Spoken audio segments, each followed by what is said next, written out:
খাঁচার ভিতরে কয়জন আছে? খাঁচার ভিতরে 2 জন আছে। আর বাইরে? বাইরে 1 জন। ওই খাঁচা ধরে নিয়ে চলে যেতে চাচ্ছে? ওরে সর্বনাশ! আচ্ছা, ওকেও ঢুকিয়ে দেওয়া হোক।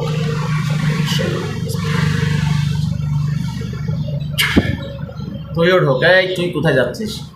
তোর গলা ধরে আমি ওর ভিতরে ঢোকাই দিচ্ছি। দেখো তো ঢুকেছ কি? ও ঢুকেছে? জি। 3 জন হয়েছে না? আচ্ছা, তুমি যে অসুস্থ আছো আর এই জেনগুলো যে তোমার পিছনে লেগে গিয়েছে, এটা তোমার কোন জায়গা থেকে সমস্যাটা হয়েছে সেই সমস্যাটা খুলে বলো। এটা হয়েছে আমাদের বাড়ির পিছনের বাঁশবাগানের থেকে। ওখান থেকে মাগরিবের পরে আমি আসছিলাম, সেই সময় দেখি বাঁশবাগানের মধ্যে কে কান্না করছে।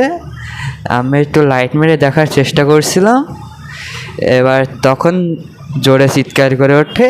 আমি ভয়তে বাড়ি চলে যাই। তারপর থেকে রোজা শুরু হয়। রোজার সময় কিছু আর দেখি না, কিন্তু রোজার পরে ঈদ চলে যাওয়ার পরে এখন আবার মনে হয় যে রাতে কে আমাকে ডাকে। রাত 12টা-1টার দিকে কে আমাকে ডাকে, এমনকি কালকেও ডাকছে।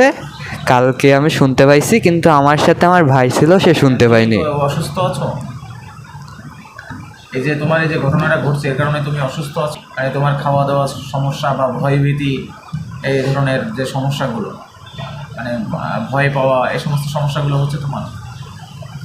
আচ্ছা আচ্ছা, তা ঠিক আছে। তোমার পেছনে যে জিন মানে কেঁদে তোমাকে ভয় দেখাইছিল ওই বাসবাগান থেকে, যে কান্না করছিল এরাই, ঠিক আছে? এদেরকে আমি অবশ্যই আল্লাহ রহমতে, আল্লাহর সাহায্য সহযোগিতা নিয়ে এদেরকে খুঁজে বের করেছি। তো তুমি এদেরকে যে ঘরের ভিতরে দেখতে পাচ্ছ, এই ঘরটা কি তুমি চেনো? না। চেনো না? না, আচ্ছা। মানে প্রথম আমি ওই জিনটাকে, যখন মহিলা জিনটাকে বন্দি করছিলাম, তখন এর ওই যে পুরুষ সে ওকে ছাড়িয়ে নিয়ে যাচ্ছিলো। ওকে যখন বন্দি করলাম, খাঁচা আর ভাঙতে পারছে না, আরেকজন এসে খাঁচা সহ নিয়ে চলে যাওয়ার চেষ্টা করছে, এই তো, আর নিয়ে যেতে পারবে না।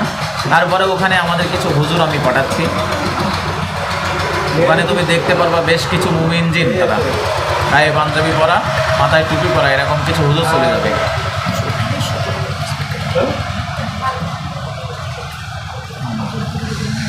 কোথায় আছে? শ্যাম হোসেনের পিছনে চলে যান। শ্যাম হোসেনের সামনে যে কিছু জিন বন্দি করা আছে, খাঁচা দেখতে পাচ্ছ, ওই জায়গায় চলে যান। আপনাদেরকে ওখানে দেওয়া হচ্ছে। দেখো ওখানে কিছু হুজুর গিয়েছে। জি। কয়জন গিয়েছে?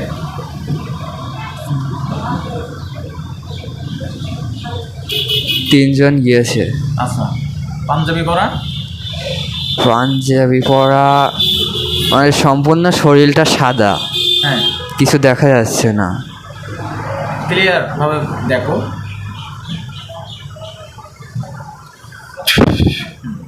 এবার দেখেছ? জি। টুপি আছে মাথায়? যে মাথায় বড় বড় লম্বা লম্বা একটু টুপি। ও, আর গায়ে পাঞ্জাবি আছে? গায়ে সাদা পাঞ্জাবি। মাশাআল্লাহ, ঠিক আছে। ইনারা ওখানে থাকতে ওনারা ওই জিনগুলো আর বের হতে পারবে না, ঠিক আছে? ওখান থেকে বের হয়ে তোমাকে আর কোনো করতে পারবে না, যে ওরা পালিয়ে চলে যাবে, বিষয়টা এমন না।